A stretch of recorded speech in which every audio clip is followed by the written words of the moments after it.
Hi, welcome to the second of 3 public workshops for the amendment to the 2021 Regional Plan.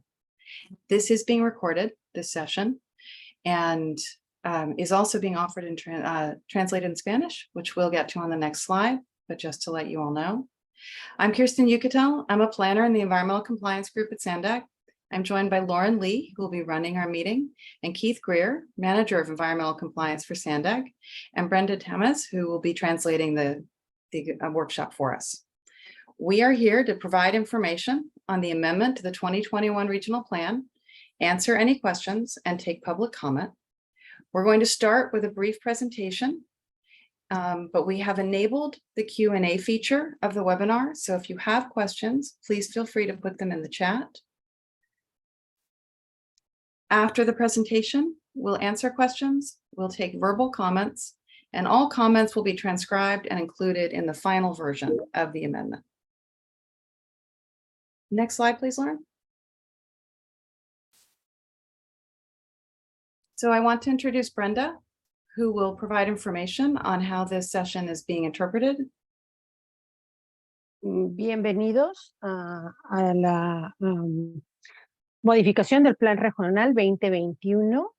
Vamos a trabajar el día de hoy en interpretación simultánea.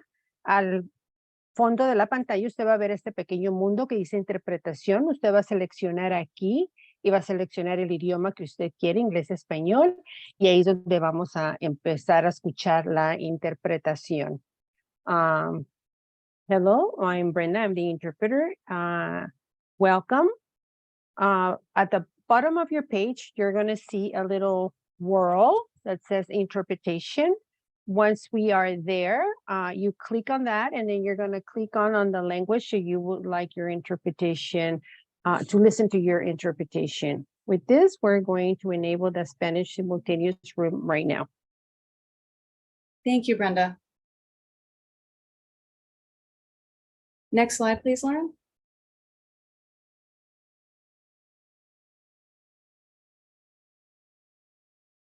So in September of 2022, our board directed staff to prepare an amendment to the 2021 Regional Plan, removing the road usage charge. In keeping with the direction from the SANDAG board, the amendment includes no new construction, no changes to the transportation network, no land use changes, no changes to the policies and programs of the 2021 Regional Plan, apart from removing the road usage charge, the regional road usage charge, I should clarify, and no changes to the cost assumptions.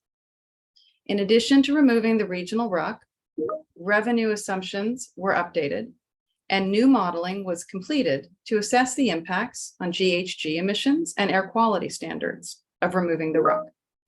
The model used for the amendment was the version of the activity-based model that was used for the 2021 Regional Plan, with 2 updates.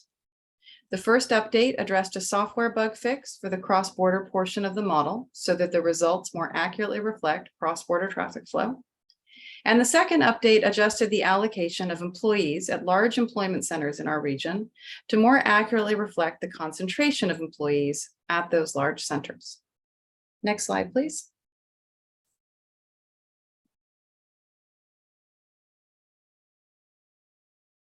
The draft amendment is currently out for public comment through August 8th. In addition to today's workshop, there are multiple ways to comment. The amendment has a page on the SANDAG website. You see the screenshot above under the Regional Plan tab. There you can find the draft amendment and appendices, as well as an email address for comments, a physical address where comments can be mailed, and an online comment form. Additionally, we will be holding one more workshop this Thursday, August 3rd, where comments can be shared. In addition to the amendment, removing the regional RUC, pursuant to the California Environmental Quality Act, or CEQA, SANDAG has also prepared a draft supplemental environmental impact report addressing the amendment's environmental impacts. The draft supplemental environmental impact report is also out for public comment.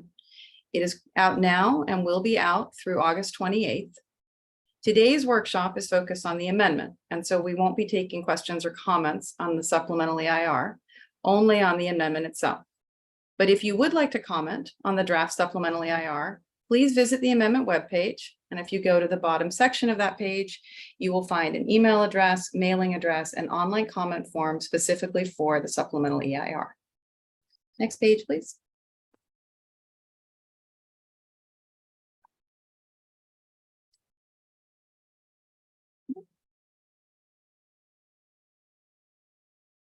So as part of the amendment, we had to analyze impacts to VMT and GHG that resulted from removing the regional RUC. And this slide shows those changes. So you can see that under the regional plan, we achieved a 20.4% reduction in GHG per capita from 2005, which is the metric used by SB 375. Under the amendment, we achieved less of a reduction. So higher GHG and VMT, but still a reduction in GHG per capita from 2005 of 18.6%. The standard we have to meet for the California Air Resources Board target for the state is 19%, and under their guidelines, 18.6 rounds up. So the amendment satisfies SB 375. Next slide, please.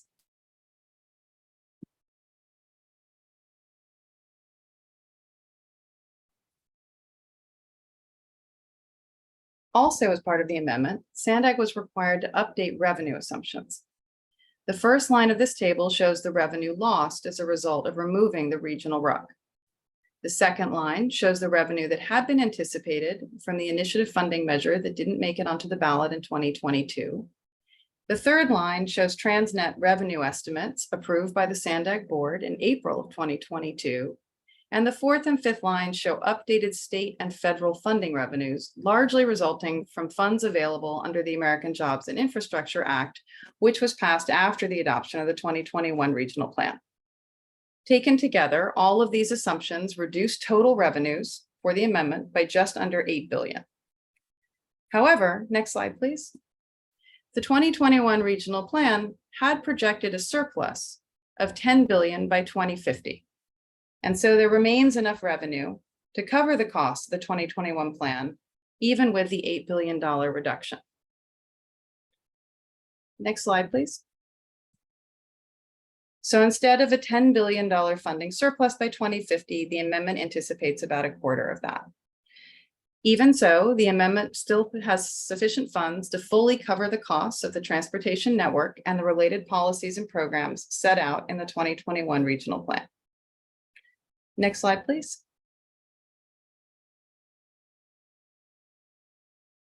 In addition to updating revenues and analyzing the amendment's impacts on GHG reduction targets, SANDAG also analyzed the amendment's impacts on air quality, the performance measures set out in the 2021 regional plan, and the impacts to disadvantaged communities.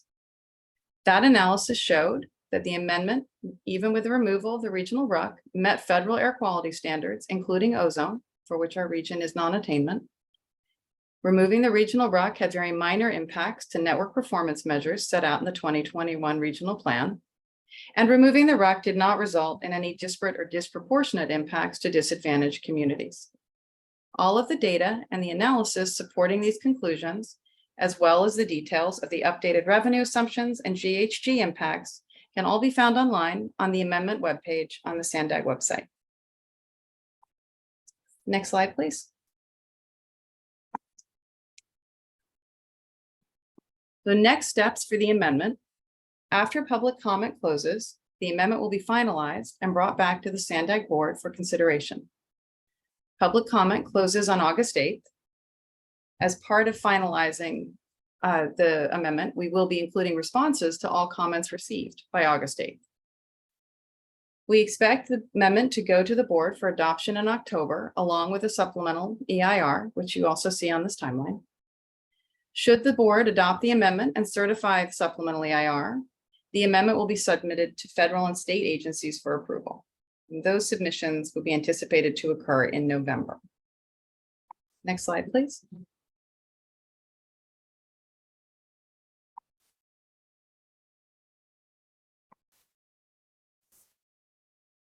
So once again, I want to remind you of the ways to comment on the amendment. You can comment on our website. If you go to the sandag.org website and you go to the regional plan tab, the bottom of that page, you'll see the amendment page. And then you, at the bottom of the amendment page, see the supplemental IR page, should you wish to comment on that separately. You can also mail comments to us at SANDAG or email comments. And online on the website, there is also the comment form. We are also holding one more workshop this Thursday. So we invite you to participate in that as well. And that will conclude our presentation. I want to actually just quickly add that the workshop begins at 8:30 this Thursday. So if you have an interest in attending that, please log on and join us then. So that concludes our presentation. So we can now turn to questions and then we'll follow with comments.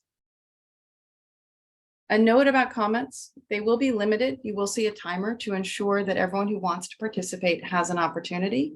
And again, comments will be transcribed and included in the final version of the amendment. So Lauren, do we have any hands? We do have 2 hands, and we are only taking comment or questions right now. Is that correct? Yes. Okay. I believe Alex Wong was the first one with the hand up, so I will allow you to speak first to ask your question.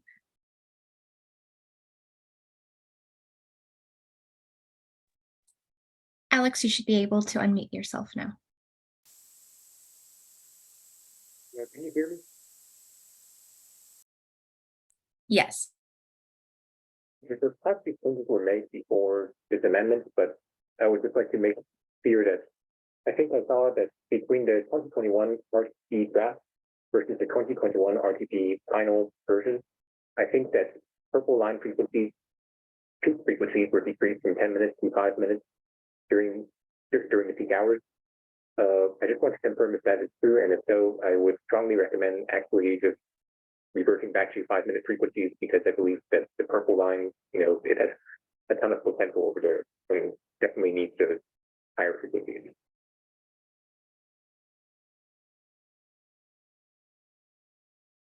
Do you have a question, Alex, or just to clarify the run times for the purple line and a comment on how you feel they should be in the amendment? Well, yes, my question is that if the purple line now is slated to have 10-minute peak frequencies rather than 5-minute frequencies.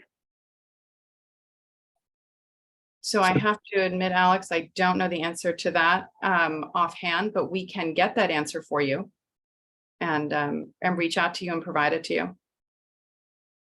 And Alex, maybe I'll clarify, the amendment doesn't change any program, policy, or project that exists in the 21 regional plan. All it does is take out the regional road user charge and updates the revenues. So whatever is in the current online version of the 21 regional plan as regards to frequencies would remain the same under the amendment. And what we can do is we can find that specifically for you, what those frequencies are, and we can report back to you on those.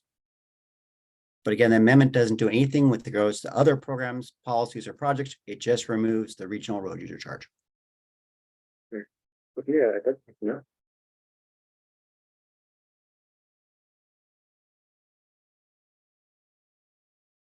Yeah, You have, that's my question.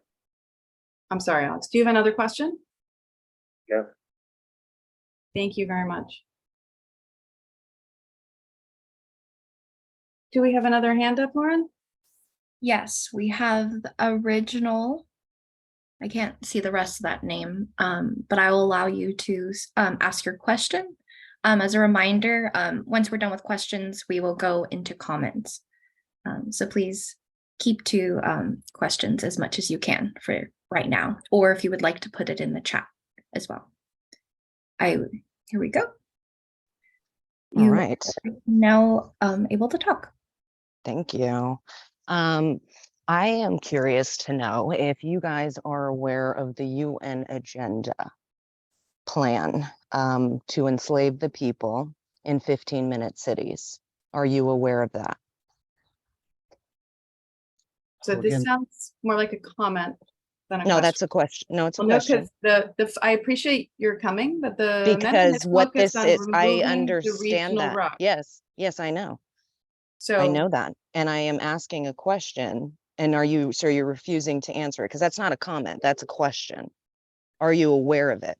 I am aware of comments Because that's received no, at no, our no, no. meetings. No, I'm regarding asking the if you topic. are aware of the United Nations plan, which is what you guys are pushing. So all the things that SANDAG does is in line and lockstep with the United Nations. Are you aware of what they are doing and their push for 15-minute cities along with the World Economic Forum? Are you aware of that? So the question that you're asking is beyond the scope of this process. The regional plan, 21 regional plan has been adopted. What this amendment does is remove one policy related to a regional road user charge from that plan. I understand that. So if there's questions about what the amendment It is about this. then we can now go ahead and address the questions on that.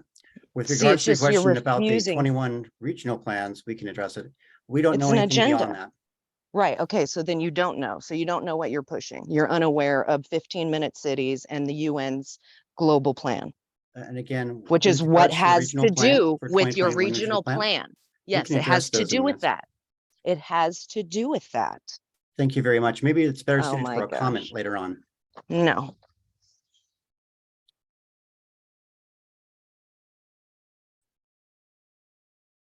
Lauren, do Lauren. we have any more hands up?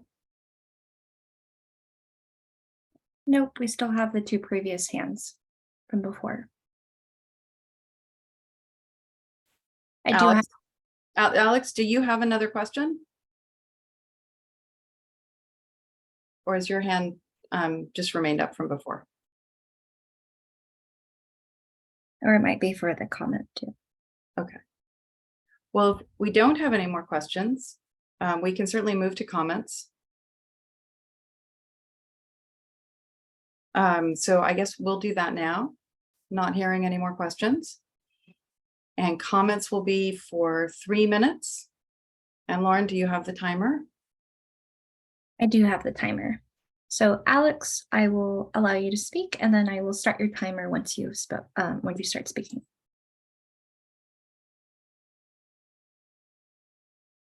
Well, Alex, actually, yep. No worries. okay. Actually, I was sorry. I just wanted to ask for if you could enable the chat function. I think it's disabled on my end, so maybe enable it. Yeah, I think I'll let other speakers go first, and then I'll speak. But just want to make sure I can type something in the chat.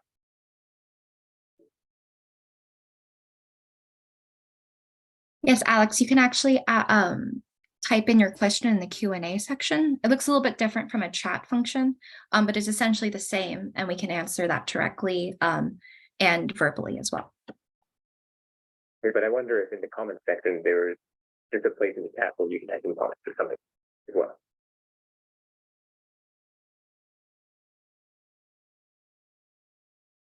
Kristen, you're muted. Ideally, Alex, if you have a comment, we would rather you made the comment. We were just hoping to answer questions first, if there are any more. So, yeah, I think I'll let some other speakers go through their comments first, but you can come back to me. Okay. Lauren, do you want to unmute for the next commenter? Yes. Okay, the original. I find it interesting that you guys don't want to answer that question when Nora Vargas is going to the UN and getting awards for UN Habitat BS. And then you have Hassan who's going and getting awarded for attending some metropolis stuff. And they're all pushing this stuff in the community, listening to globalists, tell them what's best for the people in San Diego. And when I'm asking you a question, that's not a comment, that's a question that if you're not aware of what you're pushing, you need to find out, because there are 15-minute cities coming down the pipe that they are pushing, and all of the things that are going on with SANDAG and their whole, push for all of this climate BS, because you guys won't even look at stuff that is going on with the environment. Like, you're sitting here claiming that you want to protect the environment in your plans and doing all these things. Yet at the end of the day, the things that you're pushing are actually not good for the environment, and they aren't healthy for people, like electric vehicles and these lithium batteries that are combustible and can recombust just from fumes, and they're not recyclable. Just to make them, they're totally toxic to the environment and the people, and nobody wants to acknowledge that. That's why when you guys are sitting here telling people that you're pushing some kind of plan, you need to be honest with the people and telling them what agenda this is, because it's the UN's agenda, the World Economic Forum's agenda, all of these globalist elites who don't care about the people and are pushing them into 15-minute smart city enslavements. And it's all under the guise of like protecting the environment. And all we do is sit here and push that, but then it's like, we don't talk about the radiation that comes from these charging stations that are going to be set out to be everywhere, or the vehicles that emit it as well. So as you're sitting here and you're telling me that you can't answer a question like that, or that it's just a comment, it's not a joke. You should be knowing what you're pushing, the people that you are letting push you to do these things. I mean, because did you not know that Nora got an award for engaging with the UN? I mean, and that's sad. So if you don't know that, you need to be doing your own due diligence and either listening to the people that come forward and tell you things that may seem crazy, but you need to look into, because it's very serious. And this is a totalitarian takeover. And you may think, oh, she's crazy. And I don't really care, because I'm here to blow the whistle and tell people what's really going on, and not just like go along to get along.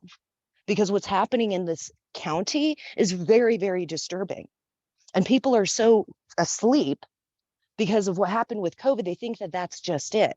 And you guys are coming in hot. You're taking away all of these freedoms that people have, acting like we're progressing when we're actually regressing and like going back in time. Because if we were like moving forward in the future, you know, it would be flying in cars. We wouldn't be going back to walking and biking. Okay. And making sure that people are within a 15-minute zone of everything, you know, just for the climate. We were building metropolises around all of these areas, and it's very sad that people don't see it. And it's sad that you guys don't even know who you are engaging with, yet you're pushing this agenda. And then when somebody comes and asks you if you know anything about it, you want to shut them up and be like, well, that's just a comment and I can't answer. Well, you should be able to answer it. And if you don't know now what I'm talking about, you need to go and do some research, because the United Nations ain't no joke. You know, they're real. And what they have planned for the people ain't no joke either. And they're in bed with some really nefarious people. And so if you don't want to be under that same light, then you need to get out of that umbrella under them and start thinking on your own instead of pushing their agenda.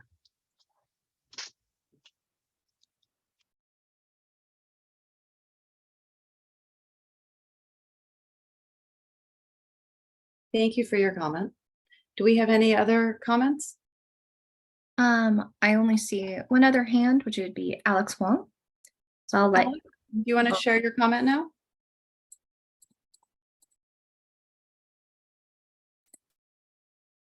Alex, you should be able to speak now, and I'll start the timer whenever you're ready. Maximize router trip, reduce emissions, and reduce traffic. San Diego's airport needs a people mover, not an airport trolley branch.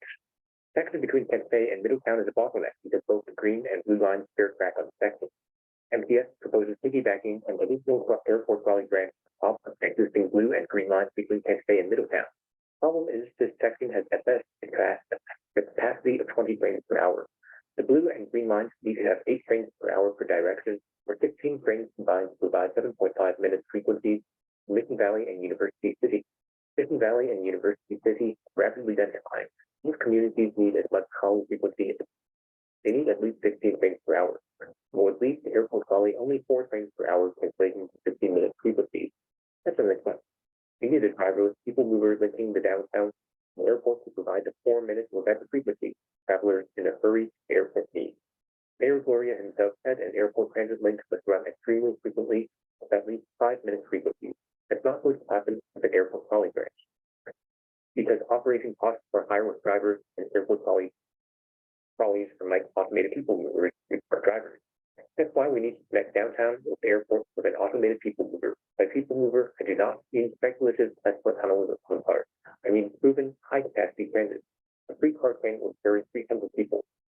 think of the automated people mover not just as air people mover, but rather as light metro system, kind of like the Vancouver Skyway. Here's the moment with the Macau Light Rail or the Rio Metro, which I went to last month, and which is 85-second frequency. Light metro could even serve most arena and that would be perfectly extensible outside of the airport, and it would be even better than trolley because it would come a lot more frequently than trolley, and thus disperse game day crowds a lot better than trolley. An APM would run every 4 minutes versus trolley every 15. APMs would provide fully reporting and more like space than trolley. The trolley can be challenging, be flooded, can be with train, and this limited space for luggage to both ends of the car, super narrow aisles accessible only by taking that step up. Best of all, APM construction would not disrupt existing rail service while the airport probably would. Compared to the trolley, the aerial APM would at least be cheap to build while and much cheaper to operate. That's why I strongly support SANDAG's recommendations to build an aerial people mover, the southern leg only, as it is the most cost-effective option. It's the highest rate of option. It was the lowest cost per mile. And yes, of course, some people may complain that aerial structures kind of block views. There's always something will also in aerial structures that will probably have even more views because they use factory systems and those are more visually intrusive, whereas the APM uses per rail and no overhead wires.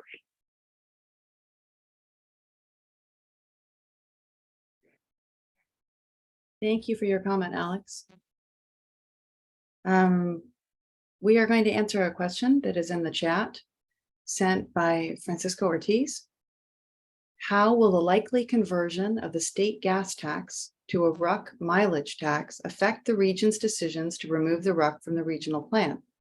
Could it impact the region and the local jurisdiction's eligibility to receive federal and state funding? Thank you. So there are two RUCs. As you may be aware, there's the state plan, which is a pilot program still being developed, and there's the regional RUC, which is being removed in the amendment, and they're entirely separate programs.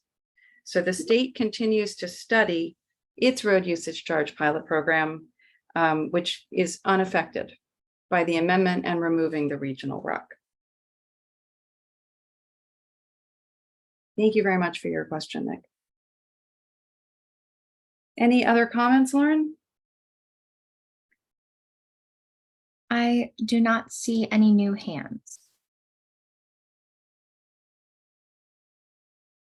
Nick, I'm not sure if I answered the second part of your question adequately, but let me clarify that we are not aware of any eligibility issues at the moment connected to the state pilot program or any funding that requires a regional road usage charge like the one that's being removed in the amendment.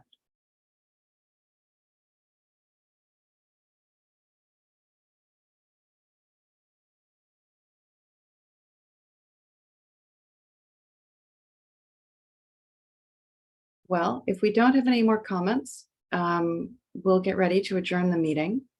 I do want to again go back to how you can comment on the amendment.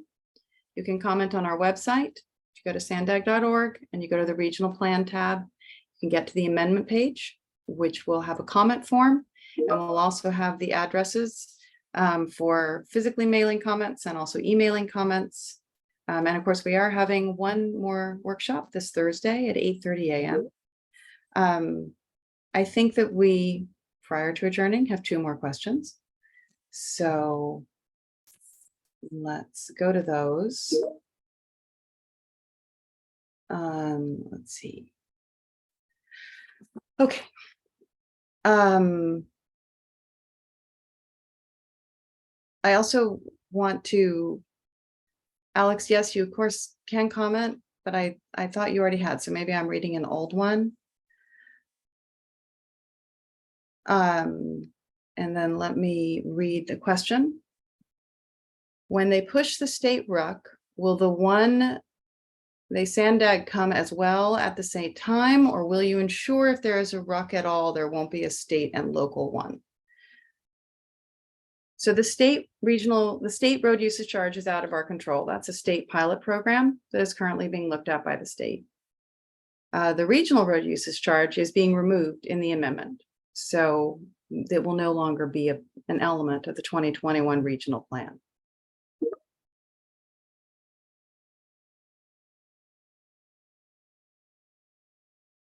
Do we have any other questions or comments?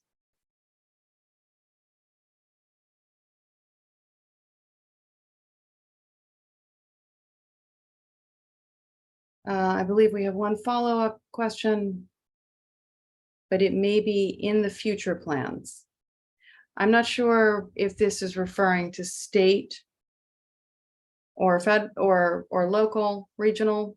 Again, the state plan is a pilot program being researched by the state right now, and the regional RUC is being removed in the amendment.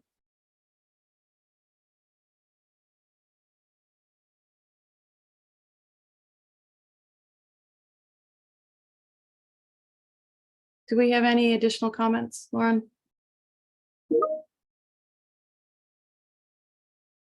We do not.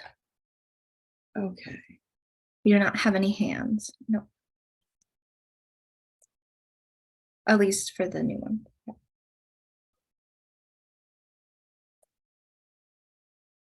So one thing I'd like to comment on is that this is about removing the regional road user charge from the 21 regional plan. There's another plan that's being worked on called for the 2025 regional plan, and there will be outreach, there will be input from our board, and that's going on in a different form. And you can get more information about that by looking at SANDAG 2025 regional plan. And that's not the purpose today. Today is about talking about removal of one policy related to the regional road user charge from the 21 plan. So again, I encourage people to comment as seen here on the screen on the amendment, or if they're interested about the 25 plan to get involved with that, and more ways of getting involved can be seen in the SANDAG website on the 2025 regional plan.